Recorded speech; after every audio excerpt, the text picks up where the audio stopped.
What is up, fellow Titans? Welcome to my Season 4, Episode 2 breakdown. This is titled Mother Mayhem, I believe. Just in case you somehow missed it, I'm doing these in separate breakdowns. So my Episode 1 breakdown uploaded a bit earlier. It's quite a long video, and this episode felt kind of, more straightforward, albeit we did get a lot more deeper into things as the Titans try and leave Metropolis. But yeah, why is it so hard to leave this town, as Dick Grayson says right before they get their asses handed to them towards the end? So as usual, guys, would love your thoughts, would love your theories. I can't really give so many theories given that I've seen up until episode 5, so this is going to be the usual recap, breakdown, and then save, the ending part for the review. Go ahead and leave a like on this video if you want to show your support for the channel, and hey, it'd mean a lot to me if today was the day some of you of whom aren't subscribed maybe will click that subscribe button to help support the channel. So right at the beginning, we pick up with yet another murder. That masked Church of Blood dude, of whom we do find out the identity of later,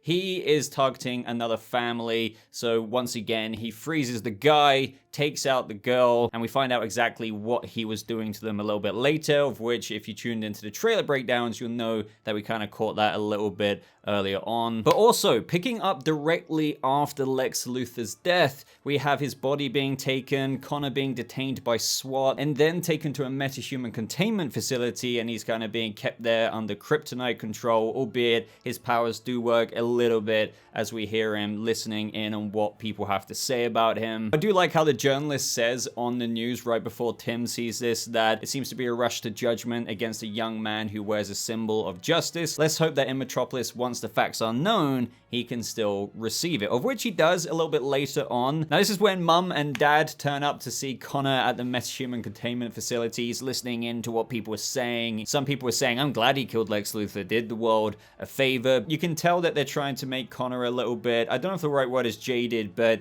his attitude this episode, albeit he has every right to feel a bit pissed about the situation he's in. He says things like, Lex was right, all it takes is one mistake and you're the villain. Later on in that conversation with Corey saying, look me in the eye and tell me that everyone outside will view it that way. So I'm not trying to say he's always evil or anything like that. It's just you can tell that, Connor is starting to feel a bit villainized, and that is certainly start to get to him a bit. And we've all theorized about how he might be going down a bit of a darker path. And again, that's no spoilers from what I've seen. It's more from how Joshua Orpin shaved his hair, and a lot of people are reading into how maybe, just maybe at some point in the season, he might do that, and that could be a bit of an homage to Lex, believe it or not. And you might be thinking, why would he do that? Well, I guess we're gonna have to wait and see. And honestly, I felt just as annoyed as Dick probably was feeling in that moment when we had that lady over the voiceover saying, time's up, we need to question it, referring to Connor as an it because he is a clone.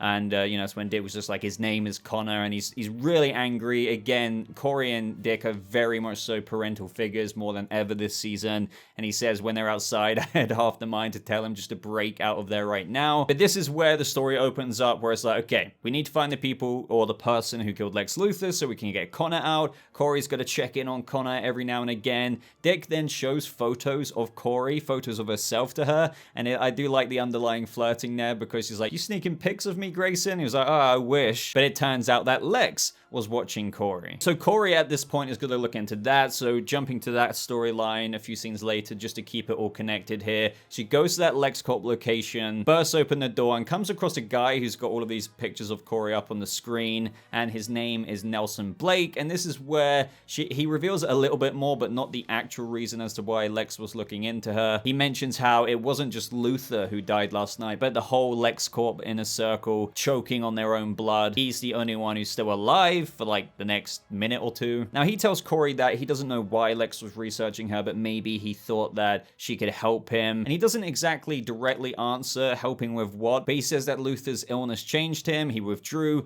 None of the inner circle or core at LexCorp had any contact with him for over a year, and it was rumored that he got caught up with the occult. He surrounded himself with a bunch of advisors, and he stopped fighting the disease and started fighting death itself, but got a little bit way in over his head as we know, because it ended up with his death. Now, these advisors were doctors, healers, some archaeologist woman, which is when you hear the chanting of Azarath, Metreon, and Zinthos, and he starts choking up on his own blood as well, and gives birth to another snake, just like Lex did. It seems to be the signature move from the Church of Blood. Starfire blasts the crap out of the snake, calls it gross, and again, I'm just really enjoying Corey this season. I feel like she's getting a lot of badass scenes. Now, meanwhile, with Dick and Raven, they sneak into Lex's office. I would like to know how they did that, but I suppose they're vigilantes. I mean, they're meant to be pretty good at sneaking around. If you're wondering, like, why no CCTV, I was asking the same question myself when it comes to exonerating Connor. It's like, why wouldn't he have CCTV proving that he didn't do it?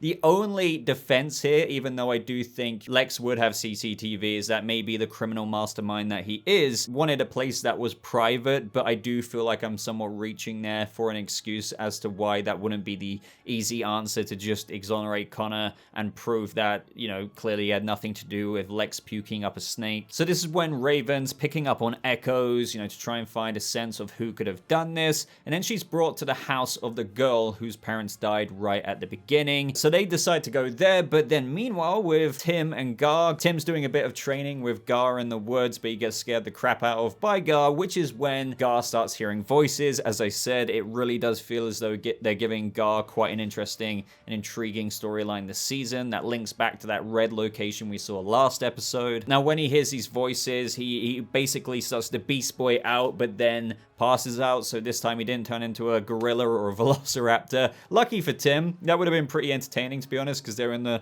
wood location anyway, so he could have run away from Gar in velociraptor mode. I do wonder if that was a part of any of the creative ideas. This is when Tim finds him, he wakes up, and that's when Tim gets a message saying that Dick wants them to meet him and Rachel to go into that house, which is, once again, I just do want to acknowledge that the show is actively putting them into a team situation again. And I don't mind little scenes where you have, you know, Tim and Gar doing this, or initially Raven and Dick Grayson doing this, and Corey trying to follow up on something. For the most part, they are very, very, very, very team-driven this season. But meanwhile, I keep doing a lot of meanwhiles here, we visit Sebastian, and he is looking after his mother. This is what I mean by the very, as in very, very, very, very early Arthur Fleck from Joker comparisons, the, you know, demeanor to Sebastian, the good intentions, and even Arthur Fleck's mother, Penny, he's looking after her, and how her death somewhat impacts both characters. So I do like that, what they're doing there, and here we have Sebastian just talking to his mum about how he's got a big meeting coming up regarding his interactive experience, and he's close to finding the funding, because this whole interactive experience of his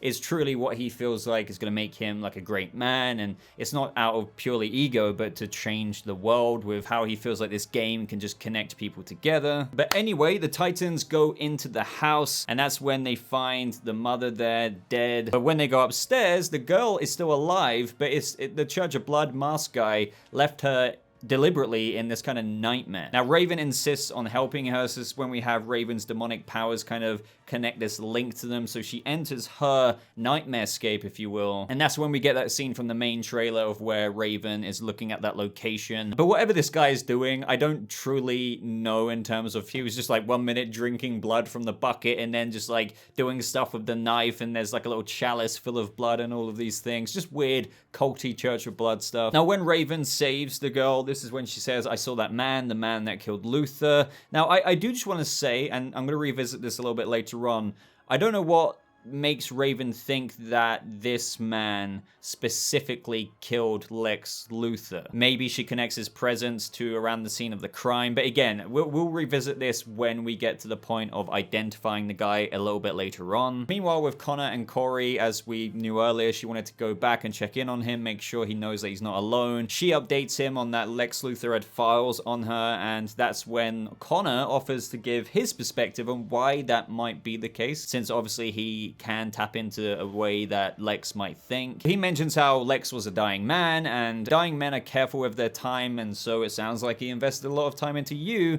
and he'd never invest anything without expecting a return. Just overall meaning that whatever he was investing into researching Corey, he was only doing it guaranteeing something from Starfire out of it. Like, obviously he hadn't communicated with her, but whatever he was looking at her for, he knew that he was going to somehow utilize her in some way, shape, or form. And Connor says whatever it is, whatever he was doing, he believed you were connected to it. As Corey was walking away, he says that maybe he didn't find Lex's secret, maybe you found him searching for yours. So this is a very intriguing storyline for Corey here with what exactly Lex was looking into. So I'd love to know what your theories are for what he felt like he could get Corey to do, or like how it could just be connected to it all. And with regards to Lex, well, he was trying to defy death. So how could Corey help him with that? So up next, we have Sebastian pitching his game to the people of whom it's kind of a bit like Dragon's Den, where they can give him the funding if he can sell it to them. He says as you continue throughout the game, it gets progressively difficult. It's kind of like Tetris, but on an infinitely larger scale. He then talks about how the world is just this brutal place. We're also alone, smashed up against one another. But the bottom line is the goal isn't for this to be competitive, but to kind of build a community. So this is still ringing true to Sebastian's vision of, and also the characterization of this villainous arc. He is starting off as a decent guy. He has a dream of improving people's lives, bring them countless hours of contentment, as he said in the first episode, connect them together, forge a community. But obviously this company isn't really interested. Their market is kind of the competitive version of games. And so when they deny him, he starts somewhat hallucinating again, just like we saw in episode 1 of the bleeding taxidermy animal and whatnot. And everyone starts bleeding from their scalp. And obviously this completely terrifies him, as it kind of would me or you if we actually saw that happen to multiple people. So he grabs his stuff, he starts getting out of there, they take the piss out of him saying, oh, I guess he's off to change the world. And this is where really sadly we see Sebastian, after, you know, having his one hope kind of crushed to make his dream realized, goes back to the home that his mother stays in to visit her, and her room is completely checked out, and we see a certain someone pop in, none other than May Bennett. Even though Sebastian wasn't looking, I guess he wouldn't recognize her anyway, saying that she passed this morning. And as she leaves the room, you kind of see kind of a subtle smile on her face as Sebastian is just screaming and screaming in, you know, anguish. So you can definitely tell with, you know, the way she's walking out of that scene that she probably was responsible for killing Sebastian's mother, and this is all to kind of likely provoke some kind of beginning catalyst. You know, this is where the snowball starts making a bit of momentum, and she's the one to kind of push the snowball down the mountain. Back with the Titans, they go to the location of what Raven saw in that demonscape, and we see the people being drained of the blood. A few people are alive, including Ari's father. This is when Raven is taunting the masked Church of Blood dude, and he gets the drop on her. He's about to stab her, but she uses her demonic powers to suspend him in the air and really wants him unmasked, so she uses her demon powers to also take off the mask. And as soon as the mask is off, he bursts into flames and literally gets disintegrated. Raven says he did that to himself. Now, the next scene after this was like a really, really nice one for Dick Grayson as a character in general. Like, he went to go see the girl who was in the room waiting for her father to get better, of which he will. Like Dick said, it seems that it's just going to take some time. He tries to relate with her, saying that he lost both his parents at a young age, and what he remembers is how cold everything felt. No matter how much he tried to get warm, it just wouldn't happen. But that's when a very strong man wrapped his jacket around him, and that's when he takes his jacket off and said that in time things will get better. He jokes about the good magic versus the bad magic. You know, overall this scene was just like a really heartwarming, compassionate scene from Dick Grayson, where you just like to see scenes like this. There's not really much BS in Titans. There's no Titans drama here. You had a nice Titans mission that just happened. He comes back, checks on the girl like a hero Nightwing should and would, and it's just a really wholesome scene. Up next is when we hear on the news that Connor Kent, also known as Superboy, has been exonerated from any responsibility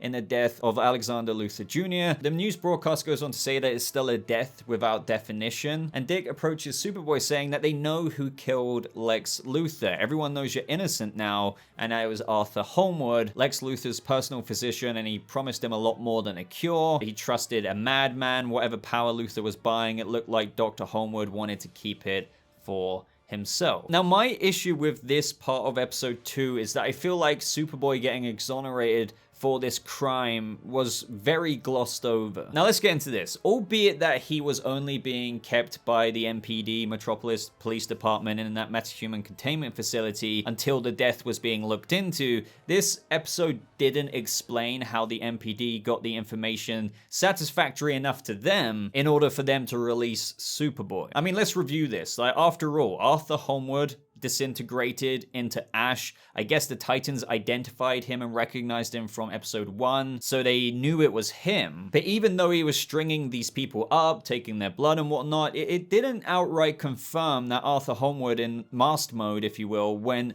and cast a spell on Lex Luthor that caused him to puke up that snake and kill him. I mean, afterwards, it even showed Mother Mayhem was kind of the one saying someone had to pay as the episode ended. So again, after he turned into literal ash, I don't understand how the Titans confirm, other than Raven's demonic intuition, that Arthur Holmwood caused Lex's death. I mean, of course, Mother Mayhem could have sent him to do whatever spell it was or ritual that caused Lex's death, but that's not so much what I'm honing in on. It's more, let alone how did they translate this and explain it to the MPD to exonerate Connor from any involvement in the crime. And even then, as I mentioned, it still says on the news that this is a clear homicide without official definition. Ultimately, even if you want to work this out in your head a little bit, I still feel like the show should have done a little bit of a better job at showing how Nightwing perhaps reached out to these official channels in the MPD, and with what evidence to even disprove Connor's involvement. Did he just come with like a flake of ash saying if you scan this ash, it will be Arthur Holmwood?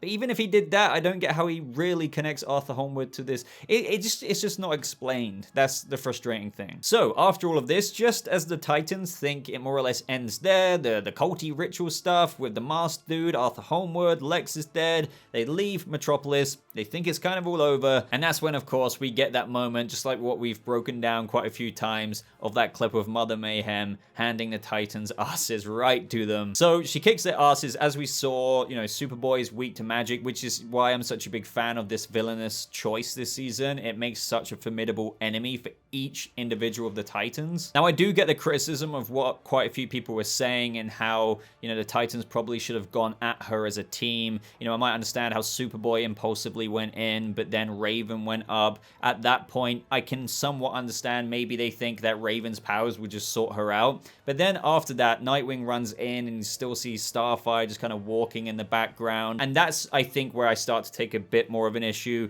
What's a vigilante really going to do against someone who just wiped the floor with Superboy and Raven? That's when Starfire should have kind of run in and started using her beams at the same time as a bit of a collaborative battle experience with Nightwing. But it was still a really cool scene. I really enjoyed Mother Mayhem just like freezing Nightwing there. I think it all looks very visually pleasing. It's just that part, in the writing allowed for a bit of contrived aspects for the Titans to get their asses handed to them. But Corey gets a good chance to shine. If it wasn't for her, who knows what that red energy would have done to everyone? Probably killed them. So she probably tapped into a little bit more than 8.1% as detailed in the last episode of Star Labs, and just, it caused a massive nuke that Mother Mayhem managed to escape after. But that's when, and this is another thing I want to remind you of, they used the team names. We hear Tim shout Beast Boy, and then Beast Boy runs over to Raven, he shouts Nightwing, and this is when Raven's hair turns white, her chakra gem disappears, and essentially, I guess, when Mother Mayhem, absorbed that energy in the staff, she kind of robbed Raven of her soul self. Which, if you think about it, if you know a little bit about the Church of Blood with the whole Trigon aspects of the source material, they're probably wanting that power that she got from Trigon in the first place for a pretty interesting reason. And we get a little teaser at that reason, because we see Mother Mayhem go back to the Temple of Azarath, looking pretty darker and creepier than when Lex Luthor was there. Everyone is chanting the 3 words, Azarath, Metreon, and Zinthos. And that's when she plants the staff down, and you get a little flash of Raven's power in there. And the episode ends on, as that chanting is happening, we cut to Sebastian in his taxidermy shop. And again, a lot of foreshadowing here. I really like that. And he's, still freaked out because he's still seeing things. His bloody coffee cup, or tea, since he is British. Not that I'm much of a tea drinker. I do want to put that out there. But it just starts boiling over in blood. And it's just like a nice way to end the episode off. I say nice, but you know what I mean. It's connecting things up, foreshadowing things there with Sebastian. You got the chanting, Anna dictating the scene, so to speak. You got the Church of Blood planting the staff down and whatever's going on there. You got the Titans really introduced to probably the most formidable threat to them in terms of what really balances the scales for everyone. So in conclusion, I feel like Titans Season 4 Episode 2, and just kind of taking into account Episode 1, things are cooking along nicely, and this is what I meant in my Episode 1 review, like with regards to some people making comparisons, maybe thinking that Season 4 is going to have the first 5 episodes of Season 3 or first 5 episodes of Season 2, where it starts off really strong and there's all these bangers going out left, right, and center. And I'm not putting down this season, it's just what I'm saying is they're not tackling it in the same format they did in previous seasons with going ham, ham, ham to kind of dip after Episode 5, so to speak. I feel like things are going at a respectable pace. It's fairly cohesive, very team driven. I feel like the story is cooking along nicely. They're not like shoving it down your throat, but it's done in a certain way where things are unraveling at a pace of where it's just, I think the momentum is literally getting better and better each episode. It's too early, I think, for you guys to see that, but now I'm at Episode 5. The momentum is increasing up into a point of where the back part, I think, will be that strong part people refer to that is usually at the beginning. Not that this beginning part is the part where it dips. I just feel like it's nicely plottering along, except when we get to that mid part of the season or after the break when it comes back in 2023, those will be the really pack-a-punch episodes. So yeah, I enjoyed this episode, other than a couple of hiccups that I kind of mentioned, but I would love to know your perspective on those, see if you agree with me or disagree with me. I would just ultimately love to know why. What did you think of other things in this episode? Of course, let me know your theories on what you think could happen next week, of course, because this is where we're going to a weekly release. So I'm going to leave the floor to you guys now. What you can do to help me on this channel if you enjoyed this video is hit the like button, maybe consider subscribing, because tons of you, according to my analytics, watch these videos but aren't actually subscribed. So hit that red subscribe button if maybe you feel like doing so. Do check out the links in the description as always as well. There's Twitter, there's other social media such as my Discord server where you can hang out with me and talk Titans with not only myself but other members of this BobaTalks community, if you will. But until then, guys, thank you so much for watching. I hope you all have a lovely rest of your day, and I'll see you fellow Titans in the next video. Goodbye.